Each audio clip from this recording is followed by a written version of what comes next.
Good morning uli mga guys. Sa muli makapag-upload naman tayo ng panibagong video dito sa ating Facebook and then YouTube. So samahan niyo ako guys. Ikot tayo sa bayan kasi lately marami tayong nakita mga business establishments na itayo dito sa loob ng bayan mismo sa Town Proper. Tara! Yan guys, ngayon maglalakad-lakad lang muna tayo. Oras natin dito ay mga alas 9:30.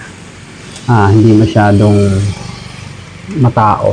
Katatapos lang kasi nung festivity last week. So ayan, dito tayo sa isang road na gintigian na kung saan dito makikita ang isang pinakamalaking dome sa buong Romblon. Dito yan sa San Agustin. So diretso tayo sa may pier o yung port area.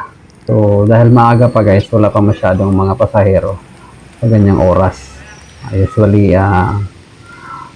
talagang clear yung daanan. Then that time din wala pa yung bangka na dapat dumarating siya ng alas 9 galing ng Romblon.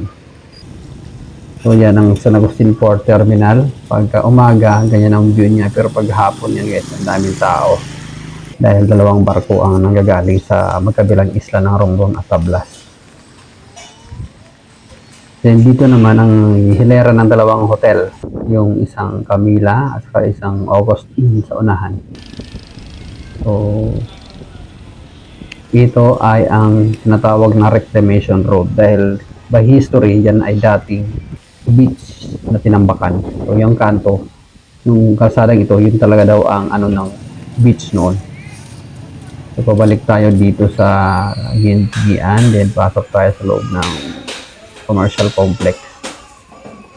Ayan po. Ang daming paninda. Then, dito may isang cafe na nagtayo dito. Yung Big Bro. Ayan, maraming estudyante ang nagtatambay dyan pagka sila ay siguro pag walang pasok. So, ito pa rin. Ayan, yung ating bayan yung town hall, yung tennis court area. Ang harap niyan guys, yung dating hospital na ngayon ay under construction for another building, government building talaga. Yan dyan is ang konkreta, sa pinakamatandang struktura ng San Agustin. Yan, ito American house design. Yan, so ang San Agustin guys ay may isa sa pinakamagandang government facilities. Yung pagkakazoning noon maganda dahil nasa isang street lang yung mga government offices. So strategically maganda yung pagkagawa noon kung sino man yung gumawa ng bayan namin nag-design. Ayan guys, ang aming sa kanan ay ang health center and din sa kaliwa ay isang old house ng Marquez family yata yun. So ito guys, isang fast food or restaurant ng North Wings. Isa rin magandang structure. Bagong-bago lang din ang pagkagawa. So dito ikot na tayo. Sa kaliwa guys ay ang isang convenience store sa harap ng police station. So yun guys, drive na tayo papuntang south. So ito ay ang Sawang Road ng Barangay Dugduban. Ayan. So, masarap mag-drive pagka siyempre, kabisado mo yung sasakyan mo and then at maganda rin yung panahon. So, sinatawag namin guys na tambulungan ako. Meron ding isang major construction.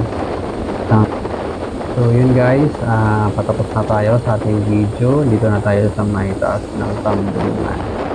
Ayan. So, meron sa kaliwa isang gas station na bagong-bagong gawa. Bye-bye. See you.